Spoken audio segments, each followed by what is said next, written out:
सभी प्यारे दोस्तों का बहुत बहुत स्वागत है शिवानी मैम हिंदी साहित्य क्लासेस में। कैसे हैं आप सभी? आशा करती हूँ आप लोग बहुत अच्छे हैं, स्वस्थ हैं और अपने अपने एग्ज़ाम्स की तैयारी आप सभी बहुत अच्छे से कर रहे होंगे। चलिए क्लास स्टार्ट करते हैं।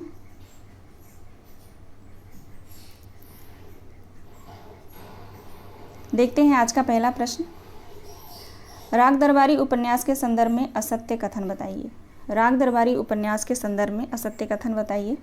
ठीक है, आज ये पहली क्लास है, 2 या 3 क्लास होगी इस पर। ठीक है, 3 से 4 भी हो सकता है क्योंकि उपन्यास बहुत सारे उपन्यास हैं, तो इसको डिवाइड करके जो है मैं प्रैक्टिस कराऊंगी। क्वेश्चन नंबर 1 का राइट आंसर क्या होगा? राग दरबारी उपन्यास के संदर्भ में असत्य कथन बताइए। ऑप्शन ए है मास्टर मोतीराम इंटर कॉलेज में विज्ञान के अध्यापक और गांव में आटा चक्की के मालिक हैं। ठीक है, मास्टर मोतीराम ये जो पात्र है राग दरबारी उपन्यास का। ठीक है। ऑप्शन बी है खन्ना मास्टर इंटर कॉलेज में इतिहास के मास्टर हैं। ऑप्शन सी है रंगनाथ हिंदी में एमए करने के बाद रिसर्च कर रहा है। ऑप्शन डी है राधेलाल झूठी गवाही देने में पारंगत और अभी कभी न उबने वाला गवाह। कभी रहेगा यहाँ पे, कभी न उबने वाला गवाह है। ठीक है, ये सभी जो है मास्टर मोतीराम, खन्ना मास्टर, रंगनाथ, राधेलाल, ये सभी जो है राग दरबारी उपन्यास के पात्र हैं, है ना। आप लोग भली बात परिचित हैं। ठीक है, तो असत्य कथन बताना है, बताइए आप लोग। राइट आंसर क्या होगा? ऑप्शन सी राइट आंसर होगा। ठीक है, रंगनाथ हिंदी में नहीं, इतिहास। ठीक है, ऑप्शन सी हमारा सही जवाब है, असत्य है ये। रंगनाथ जो है हिंदी में एमए करने के बाद रिसर्च नहीं कर रहा था, इतिहास में एमए किया था। तो इस बात को आप लोग जो है याद रखिएगा, मोस्ट इम्पॉर्टेंट है। ठीक है, महत्वपूर्ण है ये। ठीक है, पूछ सकता है वन लाइनर करके, है ना, या कथन में भी दे सकता है कि रंगनाथ जो है किस विषय में एमए किया था। ठीक है, या एमए किया था कि पीएचडी किया था, कुछ भी पूछ सकता है। तो इस बात को आप लोग ध्यान रखिएगा। और इससे रिलेटेड प्रश्न आया भी था 18 जून को, जो भी पेपर हाल ही में हुआ है। ठीक है, अब यहाँ पे देखेंगे मास्टर मोतीराम जो इंटर कॉलेज में विज्ञान के अध्यापक और गांव में जो इनकी आटा चक्की होती है उसके मालिक होते हैं। ठीक है, और खन्ना मास्टर कॉलेज में इतिहास के टीचर होते हैं। ठीक है, और राधेलाल झूठी गवाही देने में पारंगत होता है और कभी न उबने वाला गवाह है। ये मोस्ट इम्पॉर्टेंट लगा मुझे, तो ये आप लोग ध्यान रखिएगा। ठीक है, अब मैं वही कोशिश करूँगी, मैं कोशिश करूँगी कि जो प्रश्न मैं नहीं ले पाई थी पिछले मंथ 18 जून की तैयारी जब करवा रही थी मैं, तो जो प्रश्न छूट गए थे उन प्रश्नों को जो है कवर करूँगी आपके प्रैक्टिस सेट में। ठीक है, बाकी उन प्रश्नों को भी मैं रिवीजन कराती रहूँगी। ठीक ना। चलिए क्वेश्चन नंबर 2 देखेंगे। निम्न में से कौन सा कथन राग दरबारी उपन्यास से नहीं है? निम्न में से कौन सा कथन राग दरबारी उपन्यास से नहीं है? कथन पे आप लोग ज़्यादा ध्यान दीजिएगा, कथन से जो है प्रश्न पूछे जाते हैं। ठीक है,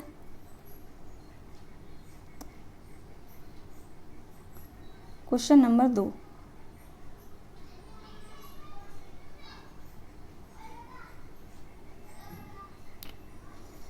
अच्छा, यहाँ पे ऑप्शन में थोड़ी गलती है। ठीक है, चलिए इसको ए बी सी कर लेते हैं, ए बी सी डी और ये रहा ई। ठीक है, चलिए देखते हैं। ऑप्शन ए, सोते को जगाया जा सकता है पर कोई झूठ मूठ सोने के बहाने पड़ा हो तो उसे कैसे जगाया जा सकता है? बिल्कुल सही है ना। ऑप्शन बी देखेंगे, हर हिंदुस्तानी की यही हालत है, 2 पैसे की जहाँ किफ़ायत हो वह उधर ही मुंह मारता है। सी ऑप्शन देखेंगे, कहा तो घास खोद रहा हूँ, ऐसे को इसी को, है ना, ऐसे को नहीं, इसी को अंग्रेजी में रिसर्च कहते हैं। ऑप्शन डी देखेंगे, अपने देश का कानून बहुत पक्का है, जैसा आदमी वैसी अदालत। ऑप्शन ई है, प्रेम एक और अविभाज्य है, उसे केवल ईर्ष्या और असूया ही विभाजित करके छोड़ देते हैं। विभाजित होगा यहाँ पे, विभाजित। ठीक है, विभाजित करके छोड़ देते हैं। आप लोगों को बताना है इनमें से कौन सा कथन राग दरबारी उपन्यास से नहीं है। राग दरबारी उपन्यास आप लोग पढ़ते हैं तो इसके कथनों पे ज़्यादा ध्यान दीजिएगा, कथन पूछे जाते हैं। ठीक है,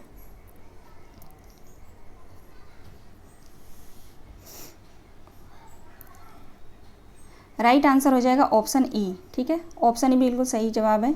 ये जो है राग दरबारी उपन्यास का कथन नहीं है, बाढ़ भट्ट की आत्मकथा से है, निपुणिका का कथन है ये। ठीक है, किसका कथन है?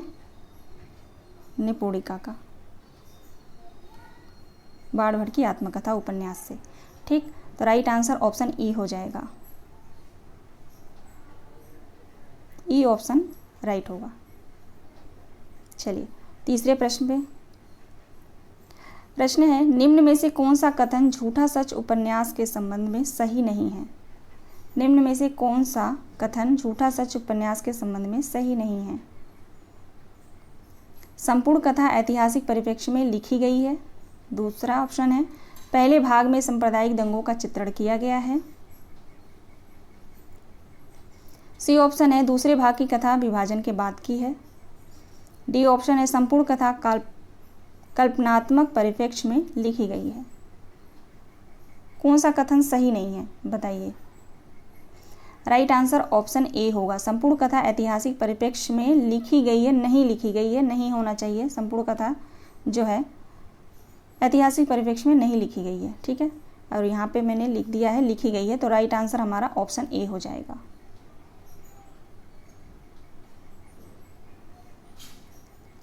क्वेश्चन नंबर 4 देखेंगे। निम्नलिखित पात्रों को उनके उपन्यासों के साथ सुमेलित कीजिए। निम्नलिखित पात्रों को उनके उपन्यासों के साथ सुमेलित कीजिए।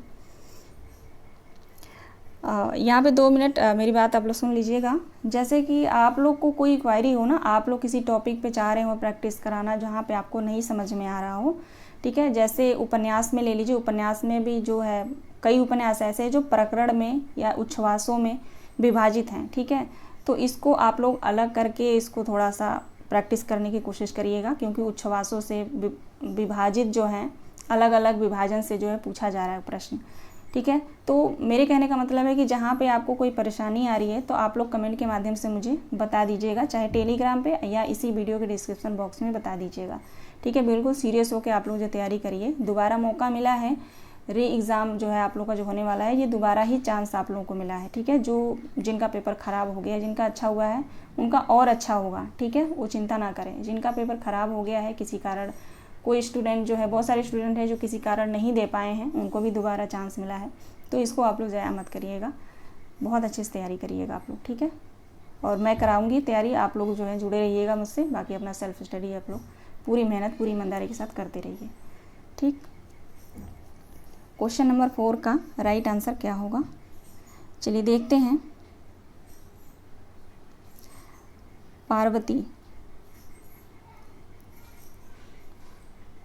पार्वती जो है मानस के हंस उपन्यास की पात्र है।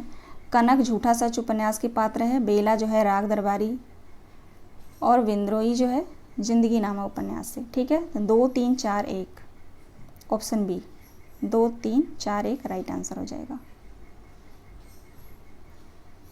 5वां प्रश्न है, झूठा सच का पहला भाग की कथा किस शहर को केंद्र बनाकर लिखा गया है?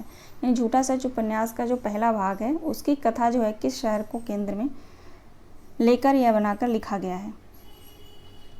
क्वेश्चन नंबर 5, राइट आंसर हो जाएगा लाहौर। झूठा सच उपन्यास के लिए निम्न में से सही नहीं है।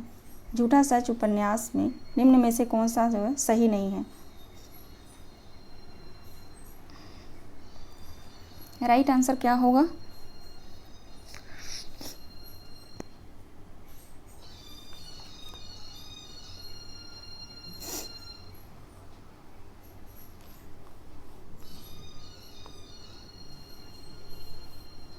राइट आंसर हो जाएगा ऑप्शन डी, यशपाल का पहला उपन्यास है। झूठा सच यशपाल का पहला उपन्यास है? नहीं।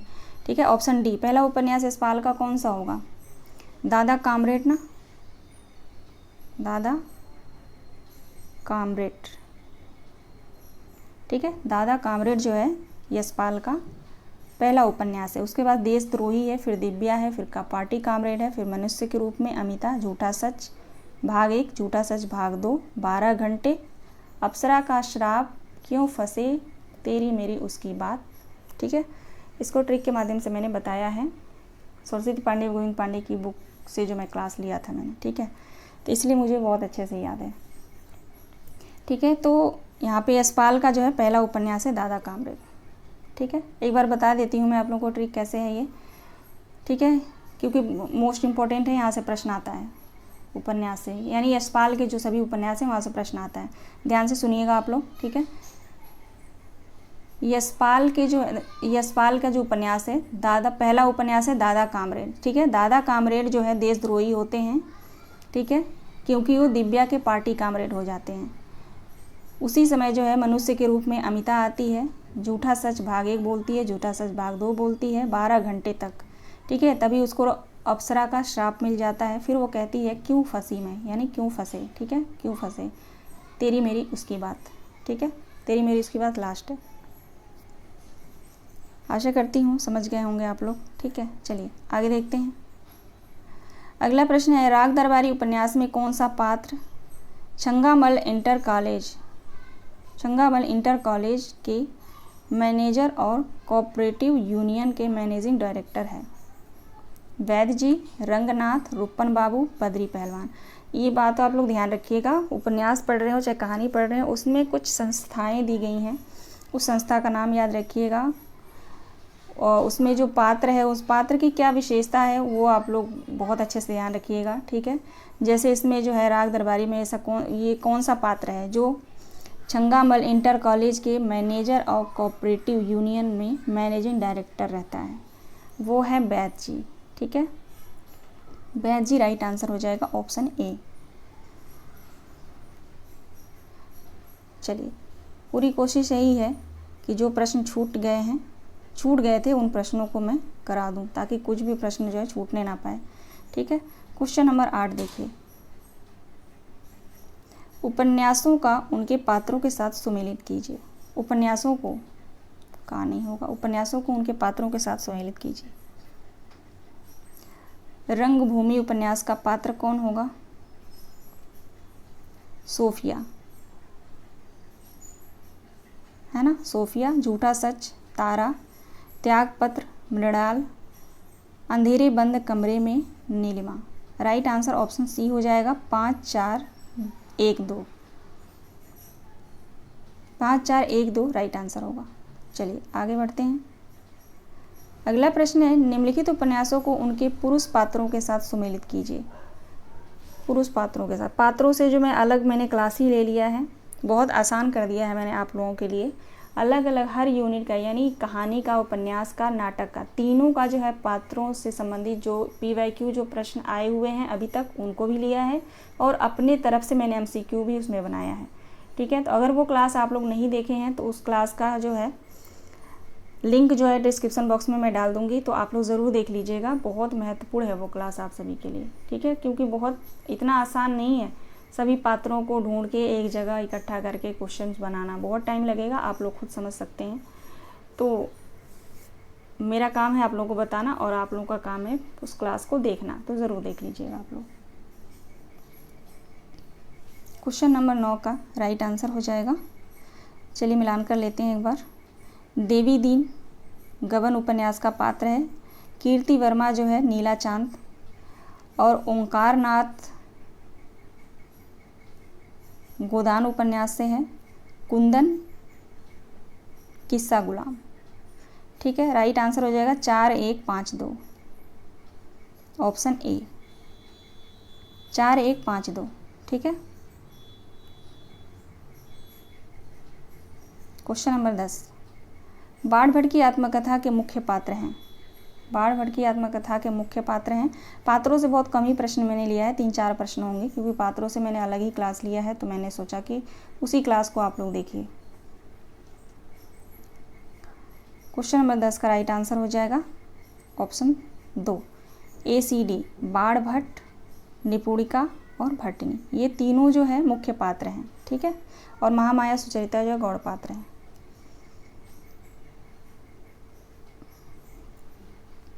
अगला प्रश्न है, बाढ़ भट्ट की आत्मकथा के संदर्भ में असत्य कथन बताइए। बाढ़ भट्ट की आत्मकथा के संदर्भ में असत्य कथन बताइए। ऑप्शन ए है, यह उपन्यास राजा हर्षवर्धन के दरबारी कवि बाढ़ भट्ट के जीवन पर आधारित है। ऑप्शन बी है, यह उपन्यास 22 उच्छ्वासों में विभक्त है। ऑप्शन सी है, इस उपन्यास में नारी चेतना का भी सुंदर आख्यान है और उदात्त प्रेम का भी वर्णन हुआ है। ऑप्शन डी है, इसमें हर्षवर्धन के समय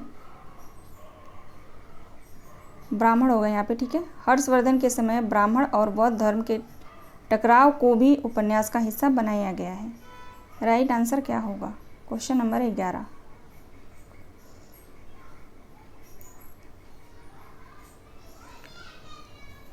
बाण भट्ट की आत्मकथा हजारी प्रसाद द्विवेदी का उपन्यास है, 1946 प्रकाशन वर्ष है।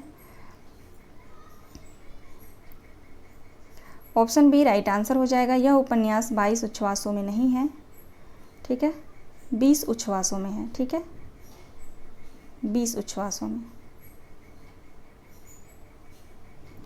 क्वेश्चन नंबर 12 देखेंगे। बाण भट्ट की आत्मकथा उपन्यास का पात्र बाण भट्ट का वास्तविक नाम क्या था? दक्ष भट्ट। इसमें सोचने वाली बात नहीं है, दक्ष भट्ट था, ठीक है। चलिए आगे देखेंगे।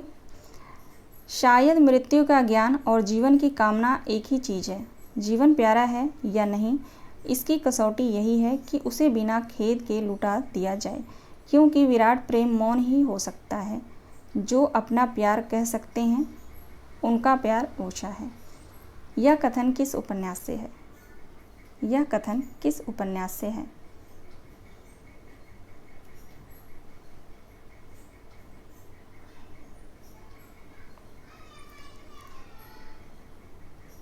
यह कथन जो है शेखर एक जीवनी उपन्यास से है, ठीक है। और शेखर एक जीवनी आमुख से लिया गया है, भूमिका से लिया गया है, ठीक है। अगला प्रश्न है, करोड़ों वर्षों से मानव की एक ही चेष्टा रही है कि या तो सुख पाले या उसकी कामना को खो दे, और इन दोनों में ही वह असफल रहा। उपर्युक्त संवाद किस उपन्यास से है? उपर्युक्त संवाद किस उपन्यास से है? तो ये जो है, हाँ, ये भी शेखर एक जीवनी से ही है। आगे देखिए अगला प्रश्न। नारी हृदय धरती के समान है, जिससे मिठास भी मिल सकती है, कड़वापन भी। उसके अंदर पड़ने वाले बीज में जैसी शक्ति हो। उपयुक्त कथन गोदान उपन्यास से किस पात्र का है? गोदान उपन्यास से जो ये पात्र जो चारों दिए गए हैं, इन पात्रों के जो कथन है वो आप लोग ध्यान रखिएगा, खास करके मेहता का और मिसेस खन्ना का, दाता दीन का, राय साहब का। ये मोस्ट इंपॉर्टेंट पात्र हैं, इनके कथन आते हैं, ठीक है, क्योंकि इनके कथन को पहचानना थोड़ा सा मुश्किल होता है। बाकी गोबर का, धनिया का, झुनिया का, इनका जो आता है कथन तो मोस्टली स्टूडेंट पहचान लेते हैं। तो ज़्यादातर इनका ही कथन गोदान से पूछा जाता है, और गोदान से और कुछ पूछा भी नहीं जाता, सिर्फ कथन ही पूछा जाता है, ठीक है। इस बार पता नहीं कैसे वो गीत पूछ लिया था। गीतों से जो मैं अलग ही एक क्लास लूँगी मैं, ठीक है। क्वेश्चन नंबर 15, राइट आंसर हो जाएगा मेहता। मेहता का कथन है ये।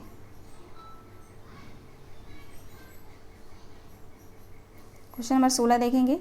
हमारा धर्म है हमारा भोजन, भोजन पवित्र रहे, भोजन पवित्र रहे, फिर हमारे धर्म पर कोई आँच नहीं आ सकती। रोटियां ढाल बनकर अधर्म से हमारी रक्षा करती हैं। उपयुक्त कथन गोदान उपन्यास से किस पात्र का है? कितना महत्वपूर्ण कथन है ये, है ना। आप लोगों को पढ़ के ही लग रहा होगा कि मोस्ट इम्पोर्टेंट है। क्वेश्चन नंबर 16 का राइट आंसर हो जाएगा माता दीन। माता दीन का कथन है ये। अच्छा, माता दीन दाता दीन का क्या रहता है? इनका रिलेशन आप लोग कमेंट करके बताइएगा। माता दीन और दाता दीन का क्या संबंध है आपस में?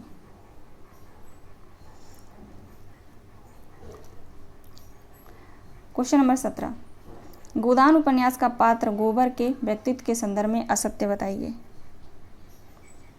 होरी और धनिया का बेटा जिसकी उम्र 16 साल है, ठीक है, इसकी उम्र 16 साल है, ध्यान रखेंगे आप लोग।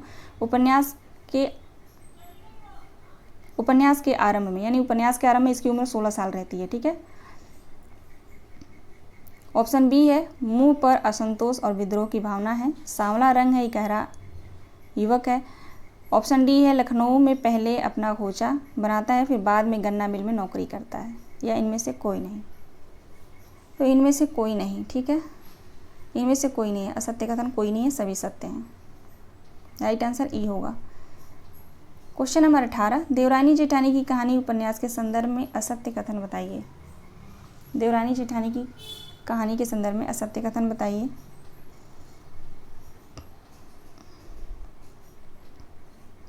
राइट आंसर हो जाएगा डॉक्टर गोपाल राम इसे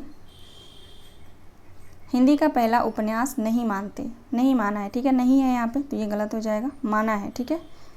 तो राइट आंसर हमारा ऑप्शन ए हो जाएगा। बाकी सभी जो है सत्य कथन है, ठीक है। यह उपन्यास 1870 मेरठ के एक लियो प्रेस में प्रकाशित हुआ था। इस उपन्यास में पुनर्विवाह का समर्थन भी किया गया है। उपन्यास का अंत बंटवारे से होता है, जहाँ बड़े बेटे दौलत राम के हिस्से में दुकान आती है और छोटे बेटे के हिस्से में मकान आता है ना। राइट आंसर हमारा ऑप्शन ए हो जाएगा। क्वेश्चन नंबर 19 देखेंगे। देवरानी जेठानी की कहानी उपन्यास के संदर्भ में सत्य कथन बताइए।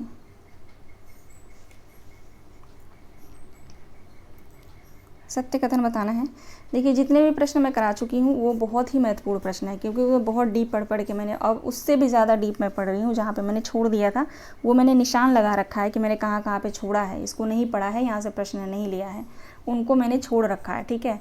तो वहाँ से अब मैं कोशिश कर रही हूँ, तो वहाँ से 2-4 प्रश्नों को उठा रही हूँ, बाकी जो पिछले प्रश्न हैं उनको ले रही हूँ, ठीक है, ताकि आप लोगों का नए प्रश्न भी आप लोग जानें और पिछला भी जो है उसको भी आप लोग रिवीजन करते रहें, ठीक है। क्योंकि हम नए प्रश्न कितना कोई बनाएगा तो उसी उपन्यास से ही बनाएगा ना, कुछ अलग तो उसमें कुछ कर नहीं सकता। जो छूट गया है उसी को हम लोग ला सकते हैं, नया बिल्कुल एकदम नया प्रश्न तो नहीं बन सकता, कितना कोई बनाएगा उसमें, ठीक है। अब आप लोगों का काम है बस रिवीजन करना, बस रिवीजन रिवीजन रिवीजन, बार बार प्रैक्टिस करिए। इसका राइट आंसर उपरोक्त सभी, ठीक है। आप सभी को पता ही है लाला सरसुखराम मेरठ का अग्रवाल बनिया रहता है। दौलत राम जो है लाला सरसुख का बड़ा बेटा होता है और अपने पिता का व्यवसाय में सहयोग करता है। सुखदेई जो है सरसुख की छोटी बेटी होती है और ज्ञानो दौलत राम की पत्नी, घर की जेठानी, और यह जो है अनपढ़ और झगड़ालू प्रवृत्ति की होती है। और आनंदी जो है छोटी बहू होती है ना। आगे देखिए क्वेश्चन नंबर 20। प्रकाशन वर्ष के अनुसार निम्नलिखित उपन्यासों का सही अनुक्रम क्या होगा। Question number 20। तो पहले शेखर एक जीवनी आएगा, ठीक है।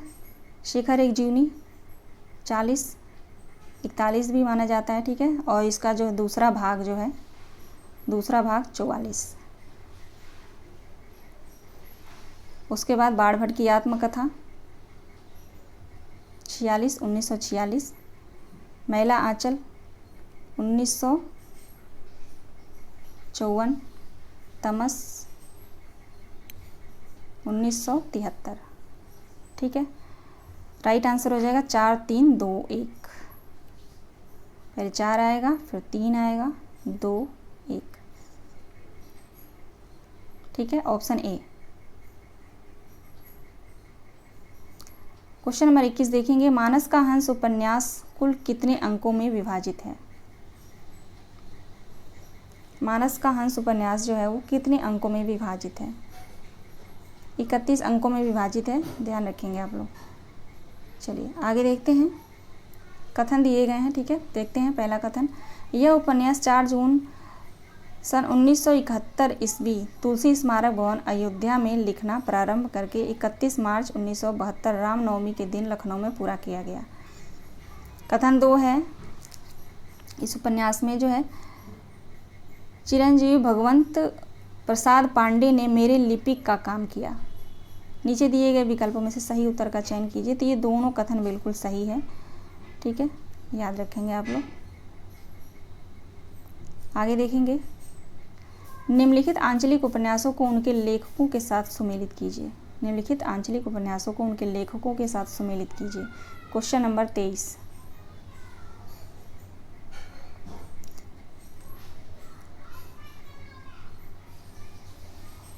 रत्नाथ की चाची, नागार्जुन, परती परिकथा, फरीश्वरनाथ रेणु, कब तक पुकारूं, रांगे राघव, पानी का प्राचीर, रामदरस मिश्र, ठीक है। Right answer 2, 4, 1, 3। 2, 4, 1, 3, option D right answer हो जाएगा।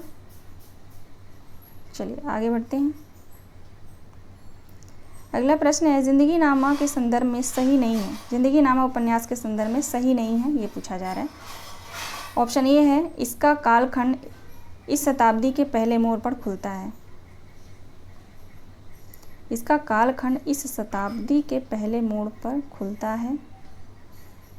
ऑप्शन में कुछ दिक्कत लग रहा है मुझे यहाँ पे, है ना।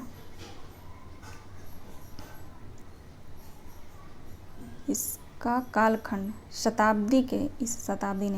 शताब्दी के पहले मोड़ पर खुलता है। ठीक है। ऑप्शन बी है, इसका कथानक खेतों की तरफ फैला, सीधा साधा और धरती से जुड़ा हुआ है। सी ऑप्शन है, कथ्य और शिल्प का नया प्रतिमान, जिसमें कथ्य और शिल्प हथियार डालकर जिंदगी को आंकने की कोशिश करते हैं।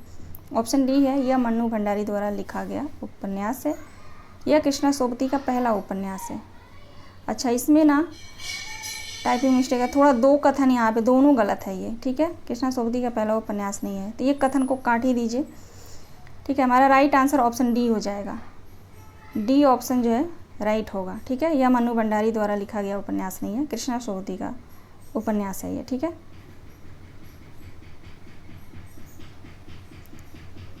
निम्नलिखित में से सुमेलित नहीं है, क्वेश्चन नंबर 25।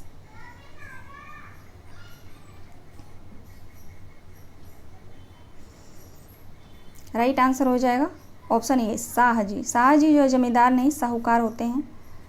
ठीक है, साहूकार होते हैं। ठीक है, बाकी शाहनी जो है हिंदू परिवार की सहिष्णु महिला है।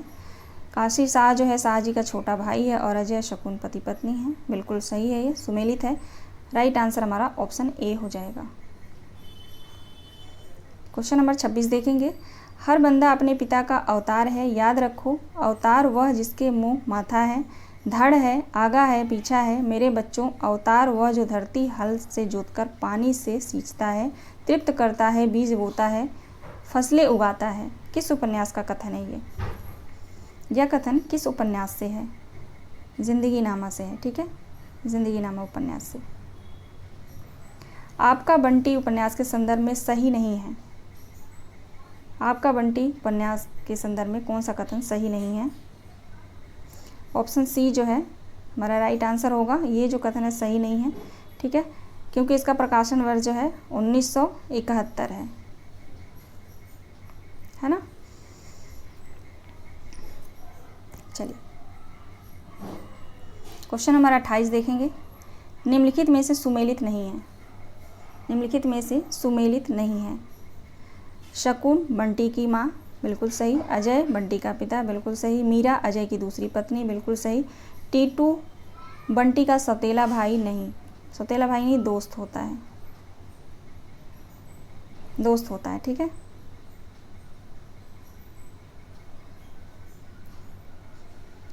अच्छा, क्या प्रेम सचमुच ही मात्र एक शारीरिक आवश्यकता और एक सुविधाजनक एडजस्टमेंट का दूसरा नाम है? यह कथन किसका है? आपका बंटी उपन्यास से यह कथन किसका है? यह कथन जो है आपका बंटी उपन्यास से है, लेकिन किस पात्र का है? शकुन का है। पढ़ के ही आपको पता चल जाएगा शकुन का है। ठीक है, आपका बंटी की कथा वस्तु के संदर्भ में सही नहीं है। ऑप्शन ए, अवांछित तनाव से तलाक की समस्या, शहरी जीवन में दिखाती प्रेम का चित्रण, दाम्पत्य तनाव का असर बच्चे पर, दलित स्त्री का शोषण। तो इसमें दलित स्त्री का शोषण नहीं दिखाया गया है, तो राइट आंसर ऑप्शन डी होगा। बिल्कुल सभी ऑप्शन सही हैं। Question number 31। आपका बंटी स्वतंत्रोत्तर भारतीय समाज में बदले हुए स्त्री पुरुष संबंधों के परिप्रेक्ष्य में विच्छेद के त्रासदी को बच्चे की दृष्टि से देखने का प्रयास है। कथन किसका है? नामवर सिंह, गोपाल राय, मधुरेश, राजेंद्र यादव। यह कथन किसका है? बहुत महत्वपूर्ण कथन है ये। तो यह कथन जो है मधुरेश का है। ठीक है, मधुरेश। आगे बढ़ते हैं। मन्नू भंडारी द्वारा लिखित पहला उपन्यास कौन सा माना जाता है? तो 1 इंच मुस्कान।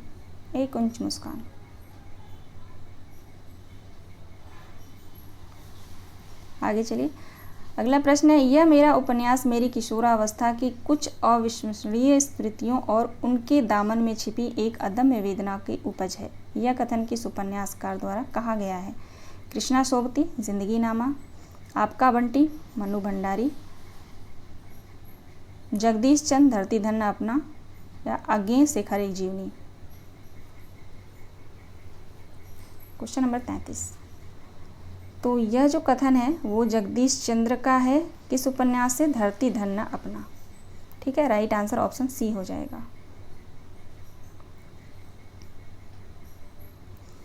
क्वेश्चन नंबर 34, धरती धन्य अपना के संदर्भ में सही नहीं है। धरती धन्य अपना उपन्यास के संदर्भ में सही नहीं है। ऑप्शन ये है, यह उपन्यास पंजाब के होशियारपुर जिले के दोआब क्षेत्र के घोड़ेवाहा गांव के दलित समाज पर केंद्रित है। बिल्कुल राइट है ये। ऑप्शन बी देखेंगे, इसका प्रकाशन जो है 1972 में हुआ है, ये भी सही है। इस उपन्यास के केंद्र में काली और ज्ञानों की प्रेम कथा है, बिल्कुल सही। इसके लेखक जगदीश चंद्र माथुर हैं, नहीं जगदीश चंद्र हैं सिर्फ, माथुर हटा दीजिए, इस वजह से ये हमारा गलत हो जाएगा। Right answer option D.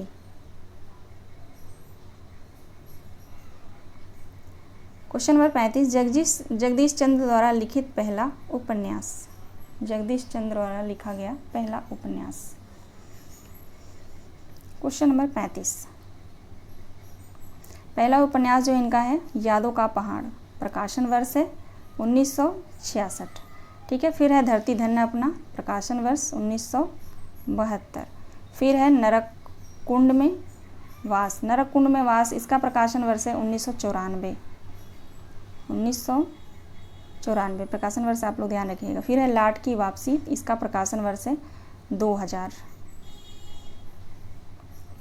ठीक है, ये क्रम है बिल्कुल, प्रकाशन वर्ष के साथ आप लोग सभी उपन्यास का नाम याद रखिएगा। ठीक है, क्वेश्चन के हिसाब से राइट आंसर हमारा ऑप्शन ए हो जाएगा। जगदीश चंद्र के किस उपन्यास को धरती धन्य अपना का विस्तार माना जाता है?